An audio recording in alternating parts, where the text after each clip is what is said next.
Let's come to grammar now.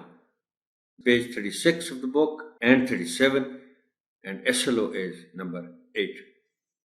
Define and explain pronoun as the word used in place of noun. Pronoun की बात हो रही है honourable teacher, आपने बच्चों को जो असल बात है वो जरूर बतानी है और उर्दू में बतानी है, उनको समझानी है. Tell the students why we need to use pronouns. क्यों जरूरत है हमें pronouns की, उनको बताना है आपने इंग्लिश में भी उर्दू में भी. It saves the repetition of a noun when it has once been mentioned. अब ये एग्जाम्पल्स मैंने 2 आपके लिए दे दी हैं, आप अपनी तरफ से भी यूज कर सकते हैं. एक तो है विदाउट प्रोनाउन और उसके बाद फिर वही सेंटेंस मैंने लिखे हैं विद प्रोनाउन. आप बच्चों को बता सकते हैं कि अगर हम, जब आप ये बता चुके होंगे कि ये वो लफ्ज है प्रोनाउन जो हम नाउन की जगह इस्तेमाल करते हैं, और फिर आप बताएंगे कि अगर हम ये इस्तेमाल न करें तो फिर क्या होता है कि हमें वो जो नाउन है वो बार बार इस्तेमाल करना पड़ेगा.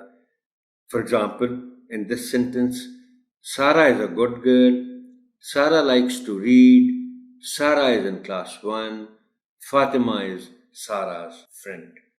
अब ये बुरा लगता है, आप बच्चों को बताइए कि एक नाम बार बार रिपीट हो रहा है. अब इसी को हम विद प्रोनाउन कैसे कर सकते हैं?